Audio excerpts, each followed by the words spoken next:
Bro ഇന്നലെ നമ്മൾ ഒരു വീഡിയോ ചെയ്തില്ലേ, അതിൽ മെഗ്ഡി ഇൻഡിക്കേറ്റേഴ്സിനെ കുറിച്ച് ഒരു കമന്റ് ഉണ്ട് ഡീറ്റെയിൽ ആയിട്ട് ചെയ്യാൻ വേണ്ടിയിട്ട്. അപ്പൊ ഇതുപോലുള്ള കണ്ടന്റ് ആയിട്ട് ജസ്റ്റ് പേജ് ഒന്ന് ഫോളോ ചെയ്യാം.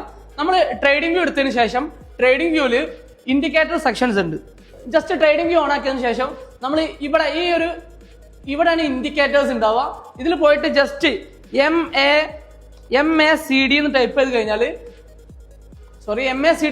കഴിഞ്ഞാൽ നമുക്ക് moving average, convergence and divergence, ഇതാണ് മെഗ്ഡി എന്ന് പറയുന്ന ഇൻഡിക്കേറ്റർ. ഈ മെഗ്ഡി എന്ന് പറയുന്ന ഇൻഡിക്കേറ്റേഴ്സിൽ മെയിൻലി മെഗ്ഡി ഒരു ഓസിലേറ്റർ ആണ്. ഇത് മെയിൻലി നമുക്ക് ശ്രദ്ധിക്കേണ്ടത് 4 കാര്യങ്ങളാണ് ഇവിടെ ഉള്ളത്. ഒന്ന്, ഈ ക്യാൻഡിൽസ് ഇല്ലേ, ഈ ക്യാൻഡിൽസിന് ഹിസ്റ്റോഗ്രാം എന്നാണ് പറയാ. ഈ ബ്ലൂ ലൈനെയാണ് മെഗ്ഡി ലൈൻ എന്ന് പറയാ. ഈ യെല്ലോ ലൈൻ ഇല്ലേ, ഈ യെല്ലോ ലൈനെയാണ് സിഗ്നൽ ലൈൻ എന്ന് പറയാം. ഈ സെൻട്രൽ ലൈനിനെ സീറോ ലൈൻ എന്ന് പറയും. അപ്പം ഇവിടെ ശരിക്കും മെഗ്ഡി നമുക്ക് തരുന്നത് മൊമെന്റം ഷിഫ്റ്റ് ആണ്. ട്രെൻഡ് മനസ്സിലാക്കി തരും. മൊമെന്റം ബൈയിലേക്ക് എപ്പോഴാണ് ഷിഫ്റ്റ് ചെയ്യുന്നത്, സെല്ലിലേക്ക് എപ്പോഴാണ് ഷിഫ്റ്റ് ചെയ്യുന്നതാണ് മെഗ്ഡി പറയുന്നത്.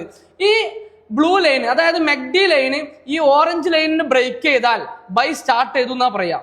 അതുപോലെ തന്നെ സെല്ല് വരിക, ഈ യെല്ലോ ലൈനിന്റെ താഴെ ബ്ലൂ ലൈനിൽ ക്രോസ് ചെയ്ത് കഴിഞ്ഞാൽ സെൽ ബിയറിഷ് മൊമെന്റം സ്റ്റാർട്ട് ചെയ്യും. ഇങ്ങനെ ബുള്ളിഷ് മൊമെന്റും ബിയറിഷ് മൊമെന്റും കാണിക്കാൻ വേണ്ടിയിട്ടാണ് സ്വാഭാവികമായിട്ടും നമ്മൾ മെഗ്ഡി ഇൻഡിക്കേറ്റർ യൂസ് ചെയ്യുന്നത്.